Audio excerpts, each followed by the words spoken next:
Black Twitter, and Jack TV. I'm from Africa. I'm from Crenshaw Mafia.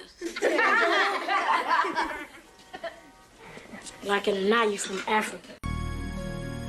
Oh my God. Yo, before we even get into this, dog, there's nothing that irritates me more than when I get African tweets on my timeline, because them niggas talk about such stupid shit, bro.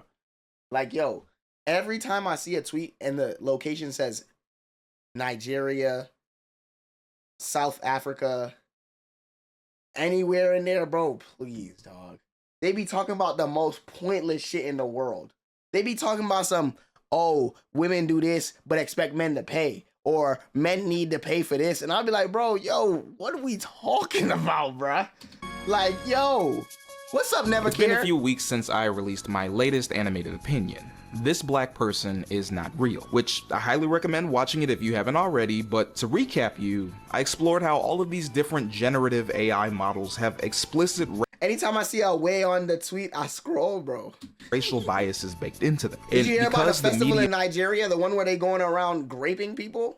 We consume has been weaponized over the years to spread racist narratives. It just ends up giving those tools and the institutions who own them more power and control. How you feel about AI? That video took me months of research, and by the time it was finished and released, I had to cut it down significantly to about an hour of runtime. There were a lot of things I wanted to include in it, but ended up having to leave out, as I didn't want it to feel too bloated. See, while that focus was mainly on how those AI tools were being embedded into our nation's infrastructure, I wanted to further expand just on how much easier media manipulation has gotten thanks to AI. That shit is like Willy Wonka's golden ticket. Oh my God, bro. Oh, hell no. What the fuck, man? Get your ass on, boy.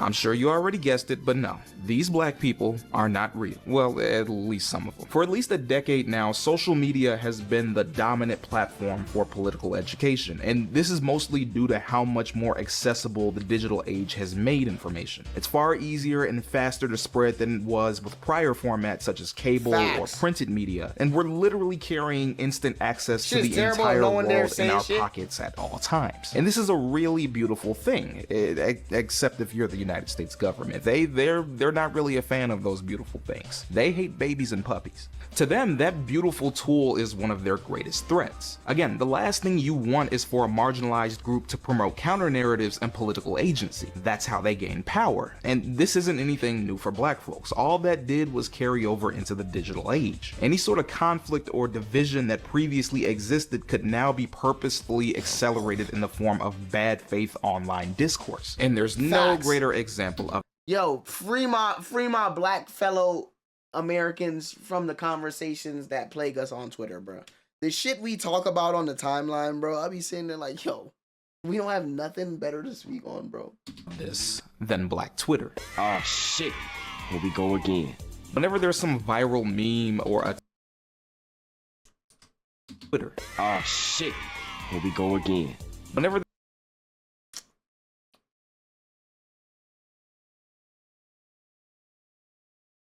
there's some viral meme or a topic of discussion, there's a pretty good chance that it came from black Twitter. And when we refer to black Twitter, we're referring to the collective umbrella of different black communities on the platform, rather than a single specific community. Is the second nigga Sports, James? music, anime, shitposts, humor, movies, politics, all being linked by that same shared cultural connection. And while it's truly one of a kind, it's still affected by all the aforementioned manipulation. Last time you reacted to this guy's video, you got fried in the comments. Did I really? I be getting fried? James? Wait, what? You said DeJuan Jones?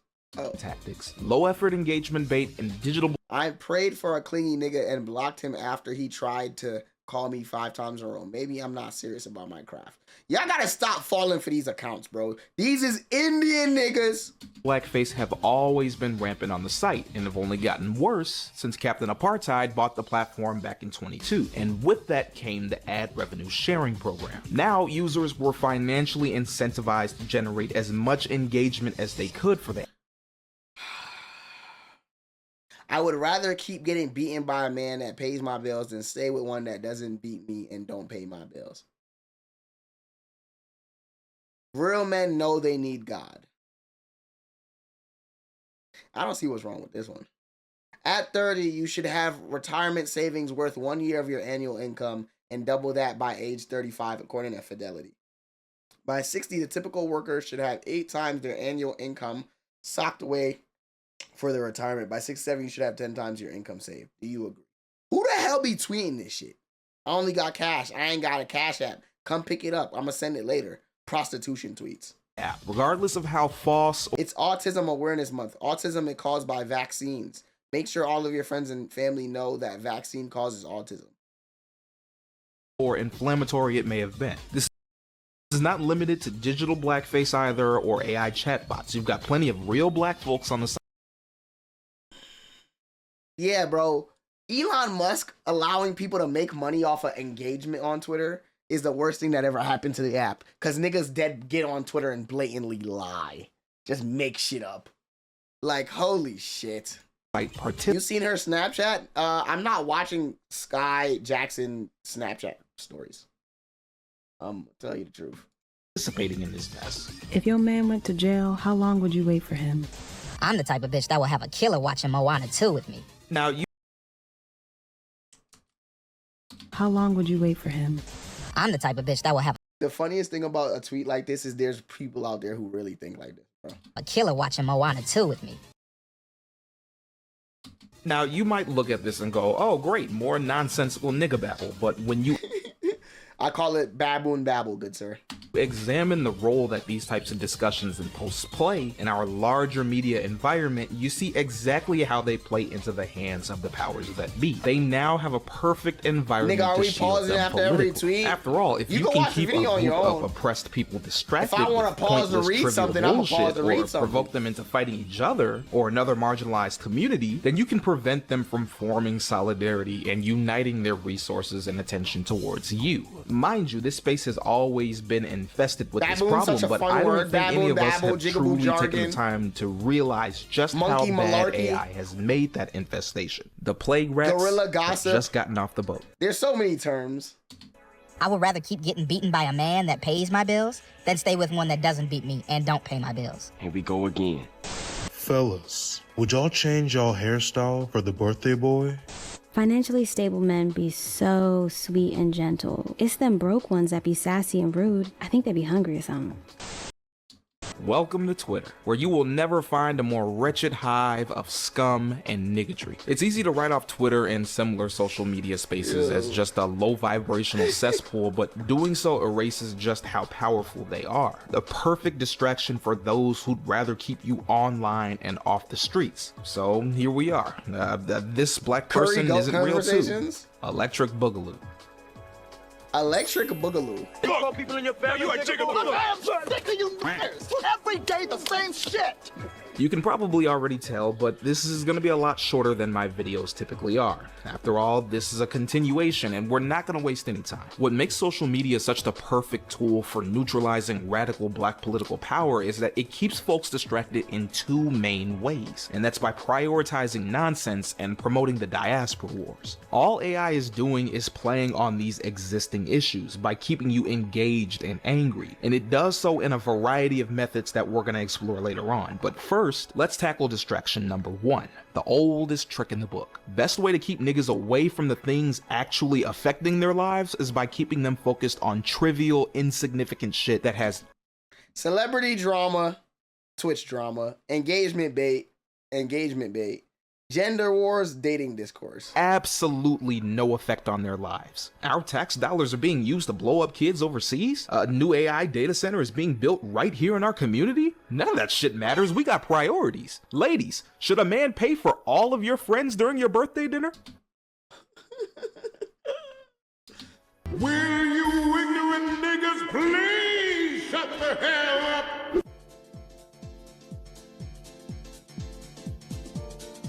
When I say keeping you distracted with nonsense, I'm not referring to memes or jokes. No, I'm not this joyless vampire that believes in no humor or fun. You heard him, everyone. Black people are not allowed to have fun. Nothing wrong with being silly. What I define as nonsense is pointless, reactive discourse that's designed to provoke emotional responses while generating no meaningful progress or collective understanding. It's designed to spread fast and get a lot of engagement, but it ultimately leads us nowhere in the long run. All it does is recycle the same arguments and talking points without any sort of real analysis or connecting the dots to real material conditions that make us have these conversations to begin with. And most of the time, it's not even a question worth asking. It's just some petty nonsense because someone either wanted to be messy or stir up drama. Fellas, would y'all let y'all baby mama ex buy your kids Not yet, gifts for Nashy. Christmas? Nigga, would you? You tell me. You knew nothing was gonna come from this discourse. You knew it was gonna do numbers and make you waste your time on something frivolous. You know,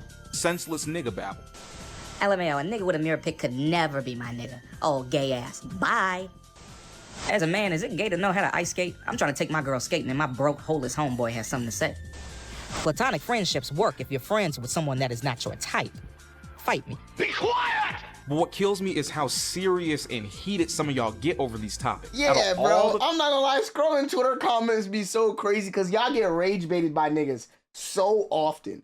Like, first off, I live with professional rage baiters. So it's a difficult thing to rage bait me via social media because I'm just be like, bro, I don't even know you. But I get on Twitter and I scroll and I'll see niggas dead in that bitch arguing. And I'll be like, bro, the nigga not even trying to be serious, gang. He's not even giving you real discussion. He's just trolling you, bro. Things to worry about in the world. Devin Booker Why now are we top as 10. Now grown what? Yay, bro, that's your opinion. adults worried about who's going 50-50 on a date? Why are we still having body count discourse like we're in high school? We got car notes, rent is due. The Department of Justice just deleted over 20,000 Epstein files. Why the fuck do I care if they clone Kodak Black? Out of all the niggas in the community they could clone, they chose Kodak. Do we not have bills? Cheap niggas get cheated on. Now, while a good chunk of it is trivial nonsense, a lot of it does try to TK provide fuck commentary fat on hoes. real Oh, yeah? world societal issues like gender dynamics or cultural expression. However, the way they're deliberately framed and amplified on this app is to be reactionary and politically inconsequential, and that's on purpose. These platforms are designed to reward engagement rather than real analysis. Is this tweet gonna bring in more likes and retweets? Maybe it'll keep you scrolling. That's what generates money, and the type of content most likely to get that reaction out of folks is the kind that's emotionally charged and easy to digest. That's why whenever your discourse is framed around outrage and identity politics, it'll always outperform someone who takes a more slow, structural political analysis, because the algorithm knows you're looking for a quick and Nicely, speak for easy yourself. answer. Let's go back to those same gender war and identity politics arguments. You got a lot of folks on here that'll try to approach these conversations from a more nuanced and data-backed explanation, but you usually see those posts get overshadowed by folks with a more shallow, surface-level analysis that presses the Howard, right button. appreciate it, Instead of 2 asking months. why black men and women are socialized into performing certain gender roles and why they face negative repercussions when either one fails to uphold them, you see the conversation quickly shift into a battle of who is to blame between black men and black women. Actually deconstructing why this happens would take a far more radical understanding of black politics. Because once you start asking those questions through that lens, the answer leads back to the structures that shape those dynamics in the first place. That's when you start getting into family policy, incarceration, economic pressure. That's not even getting into how the way we as black people perform gender roles is policed both inside and outside the community. But with these types of analysis, they hardly ever deconstruct why. They just place and shift the blame onto another marginalized group. We saw this most effectively during the discourse surrounding this year's BAFTA Awards. During the ceremony, Tourette's activist John Davidson shouted the N-word while center stars Michael B. Jordan and Delroy Lindo were 2 niggas was on stage and he said, nigga! presenting an award on stage. Now, while the outburst was an involuntary tic associated with Tourette's syndrome, that didn't stop the BBC from airing it to an audience of millions. Within not even the span of 24 hours, we saw inflammatory discourse from just about any angle you can think of. You had people who didn't understand how Tourette's works, dismissing its effects, and you also had a lot of non-black people downplaying and dismissing the impact of racial slurs, as if just because someone's intentions were pure that somehow it outweighs their impact. Get over it, Blackie. Regardless of what your opinion is, we had a shitstorm of tweets that lasted about an entire week. Once again, this was on purpose. Now, how great Unbelievable, would it then be blamed if it on we- Tourette's. All right, I mean, if he has Tourette's, he has Tourette's, gang.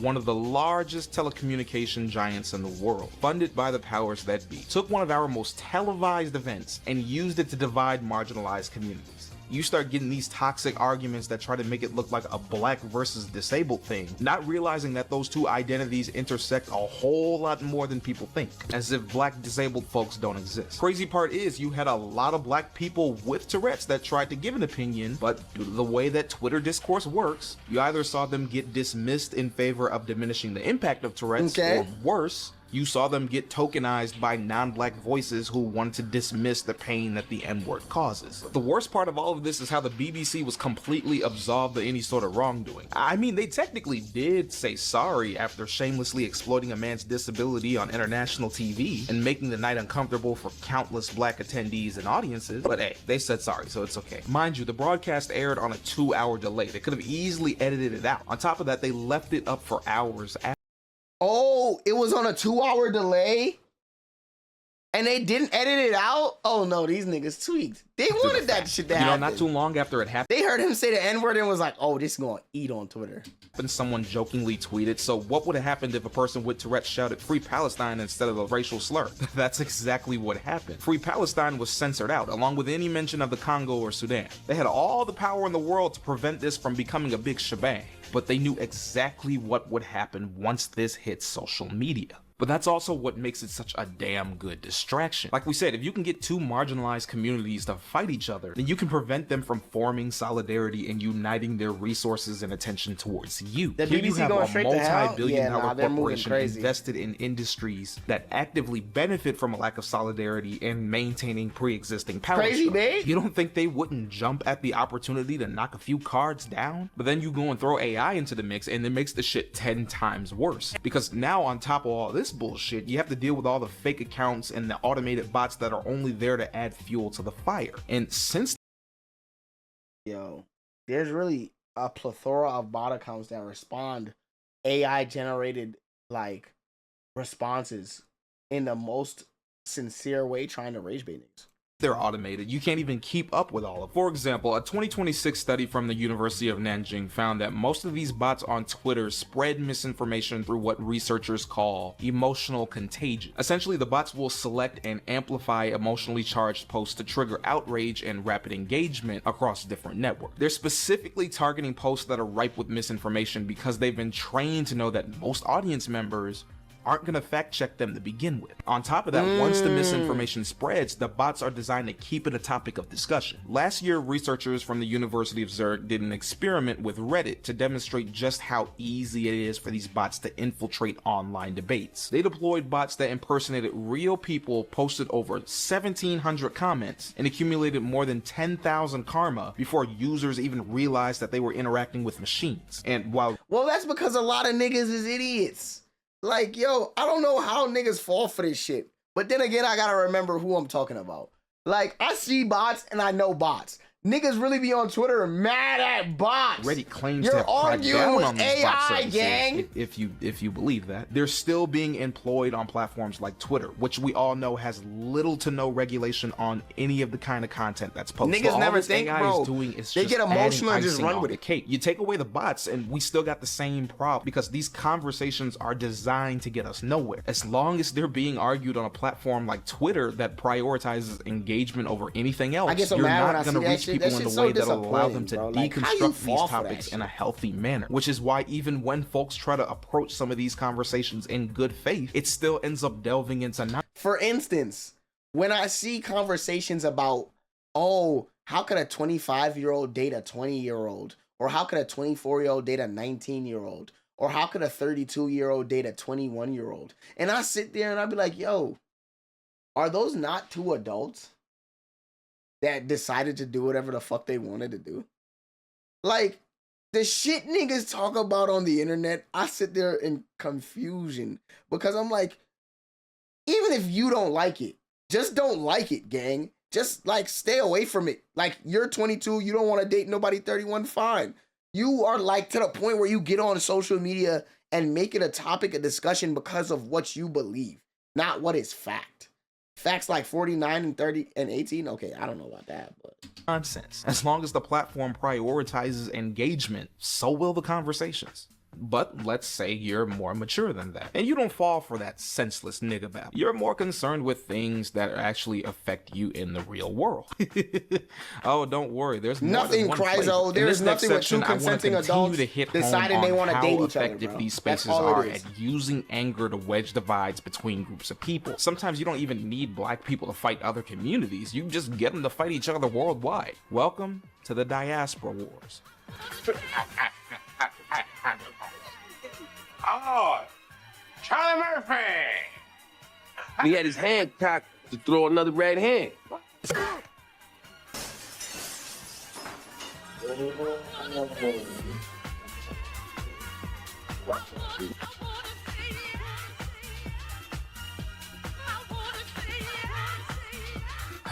I tried to be careful while talking about the diaspora wars on here up to this point, Fuck not your because couch, I'm nigga. afraid of it or I don't think it's important, but because it's difficult to have any sort of I good don't faith reply to none discussion why about it. engage The to minute bullshit. people What's see the that purpose? D Nobody word, knows, they're bro. quick to start firing People like toxic just, I don't know, insults people and like being completely derail the conversation. argumentative. Next thing you know, niggas start getting called tether or a kata, and it's I don't have time for that stupid bullshit. I find that a lot of folks waste time trying to figure out who quote unquote started the diaspora wars, but that's pretty much impossible to pin down, as in reality it's just a result of decades of cultural differences. To be fair, niggas do like to argue. If you're halfway in your tensions and misconceptions between different black communities.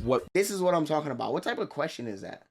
We now refer to as the quote-unquote diaspora wars is essentially just what happened once those tensions got amplified by the internet. What are y'all you get a be cycle talking of about, online man? keyword online conflict between black Americans, continental Africans, Caribbeans, and others, where those differences are constantly being turned into ammunition for endless arguments that get us absolutely nowhere. I'm so confused by the not things nowhere. niggas say There is nowadays, one thing bro. that it does accomplish, and that's preventing any sort of solidarity between the diaspora, which ultimately does Niggas asking nothing these more 2020 than questions support white in supremacy 2026? at the end Of the day. course they Most are, of these bruh. diaspora Of war course they talking are. points stem from anti-black course they myths are. that go all the way back to colonization. I be concerned for African niggas people too, were Chris, bro. violently scattered across the world, and as a result, you saw enslaved Africans mixing elements of Yeah, their bro, I respective had to cultures shut my face off, with the bro. societies they were forced into. Over time, you see entirely new ethnic groups and cultures begin to form. You get Afro-Caribbean cultures in the Caribbean. You got Afro-Latin cultures throughout Central and South America. Okay. And Black American culture within the United States. But because colonization is sinister as fuck, it creates don't like to myths be wrong about and its will ride victims that in order to bandwagon maintain till it runs control. off a It's a cliff. division tactic. You push this false idea that some black communities are closer to their quote-unquote real or authentic cultures than others. So now you have this weird hierarchy where proximity to some imagined pre-colonial past is treated like cultural superiority, while being further removed gets treated like cultural loss. Problem is that logic completely ignores the reality of the diaspora, and that every black community in the diaspora exists in a post-colonial world. Nobody's culture disappeared. All it did was evolve and adapt. But because of that logic, it's how you get bullshit statements like black Americans have no culture. Imagine growing up with no culture, gang. Nigga, I grew up with no culture. I grew up with no culture, bro. But the culture you grew up around is the culture that you grew up with, gang. The Can we reason start you a are the way you diaspora are war is between because a of the random culture you country, grew then up the with. natives I will feel see like it and join niggas it. just So then, if enough people see we influence how they perceive each other, and if all goes well, they start fighting. nothing exception. I just have it off. I don't know, man. Like this is just distasteful because there's so many different black cultures. Like, and also you got to remember, America is a very large landmass country, bro. We're bigger than a lot of like predominantly black countries, gang. So, like for instance, New York niggas have culture, Florida niggas have culture, Cali niggas have culture. Maybe niggas from Jersey don't have culture, but I think they do, bruh. Culture isn't some grand thing where it's like niggas dancing around and you have songs and traditions. Culture is just the general way and makeup of people who lived in your area, bruh. You think being AA not a culture? Yeah, bro, like light-skinned niggas have culture, bruh. Light-skinned niggas is a culture, bruh. Being a light-skinned nigga, that's part of the culture, bro. I didn't know where I was going. That is black. You're black. You're just black. What country in Africa are you from? I'm from America. That's what we're saying. Just like Jamaica. Just like hold on. Just like somebody from Jamaica, they're not going to say what country in Africa they're from. Somebody in Haiti is not going to say what country. They're going to say they're Haitian. Because they were closer from what is it called, the triangle slave But trade. when you ask them that question, they're not going to have a definitive answer. That's because they're already in their own community of Caribbeans, the Haitians, Jamaicans. They're all like in one bowl. Just but Black American, mind you, most folks know that's not true. Black American culture is the most popular and commodified culture in the world. It's been that way for the past several decades now. Hell, 9.9 times out of 10, the folks saying this are actively participating in Black American culture. But you repeat and perpetuate this myth enough times, you eventually start getting folks who really believe this. Or worse, you get folks on the receiving end who respond to that disrespect in reactionary, almost xenophobic ways. Before you know it, folks start calling themselves foundational Black American. I want to get one thing straight before folks start hollering in my comment section. I am extremely proud of my Black American heritage and ethnic identity. My father's side is from Gretna, Louisiana, and my mother's is from Somerville, Tennessee, who moved up to the south side of Chicago during the Great Migration. I have nothing but love for my culture and roots that go back generations. That being said, I do not associate with FBA as a label, political movement, nor ideology. My problem with ideologies like FBA is that it takes all of those very real cultural grievances we just talked about and responds to them with a reactionary separatist approach. You get folks that will pick up on how a lot of online xenophobia towards Black Americans is often never addressed or swept under the rug. Tennessean, there are cases where there's niggas saying that shit proudly. Holy fuck. Black Americans are stigmatized for embracing our ethnic pride and culture, but then expected to never gatekeep said culture when it's conveniently cool. You end up with a lot of people because they feel that no one else in the diaspora will fight for them. This then allows grifters and scumbags like Tariq Nasheed to profit off of that pain and disconnect by painting this ahistorical myth that it's us versus the rest of the diaspora. It disguises right-wing rhetoric under this false sense of militancy, and worse, it completely erases decades worth of real tangible solidarity that's existed between us and the rest of the diaspora. You think from the way these niggas talk about Africans and Caribbeans that they've done more damage than white supremacy. But I want to specifically go back to that erasure. There's this myth that the rest of the diaspora left us behind and that we've been completely severed from all our connections to Africa. That's just not true. They may have evolved, but they never completely went away. Throughout modern history, there's been countless moments where Black people across the world, including us, have fought and collaborated to achieve real progress. And it's done so through Pan-Africanism. Pan-Africanism doesn't mean that all Black people are the same or that there's no ethnic distinctions. No, it just recognizes that all Black communities across the globe share a common struggle against white supremacy, and that real liberation has historically come from solidarity and working together despite our differences. Hey, Nina! You saw collaboration between Black Americans and Haitians following the aftermath of the Haitian Revolution. Haitian leaders like Jean-Pierre Boyer and Alexandre Pétion would provide and welcome refuge to any Black American seeking it. Along with this, you had many more officials organizing directly with Black American leaders in abolition, like Richard Allen, James Forten, and Loring D. Dewey. It's one of the reasons why the government and slave owners over here tried to hide and censor the Haitian Revolution so much. The last thing you want is Black folks working together to free themselves. There's a reason why our most successful leaders during the civil rights movement embraced Pan-Africanism. Malcolm X founded the OAAU after his time spent in Africa. Both Kwame Ture and W.E.B. Du Bois died in Guinea and Ghana. MLK frequently worked and communicated with Kwame Nkrumah. You had student and political orgs across Africa support civil rights groups here in the States. You saw anti-apartheid groups work with US-based organizations. The Panthers even received financial and material support from nations such as Algeria. There's real historical power behind Pan-Africanism, which is why the government has been so terrified of it. Mind you, men like Tariq are aware of this because— You think the government's greatest enemy or greatest potential threat is the rise of Pan-Africanism, Jack? An African grift in the past. It's beautiful over there, man, and the brothers and sisters are so open to us vibing with them and connecting with them. How do they treat you as an American going over there? Man, they love us over there. There's a myth that Africans don't like African Americans. Yeah. That myth comes from African immigrants coming over here and the white supremacists telling them, don't hook up with those Black folks now. Hey. Because, you know, whenever we talk about injustices, they always tell Black people, hey, well, you don't like it, just go back to Africa. But every time we try to hook up, they sabotage it. Hey. Go back to Marcus Garvey. When we tried to hook up with Africa with Garvey, the FBI sabotaged that. Specifically, they sent in agents on Garvey. Back in the 70s, the Big New Brzezinski. They put out a paper saying we do not want Africans and African Americans hooking up at all. Because, you know, there were a lot of African revolutions over there in the 60s and 70s.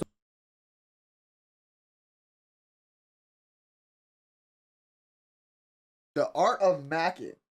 What the hell is this? So people were fighting for their independence. Mugabe and all those people getting those white supremacists up out of there. So they didn't want us hooking up with that.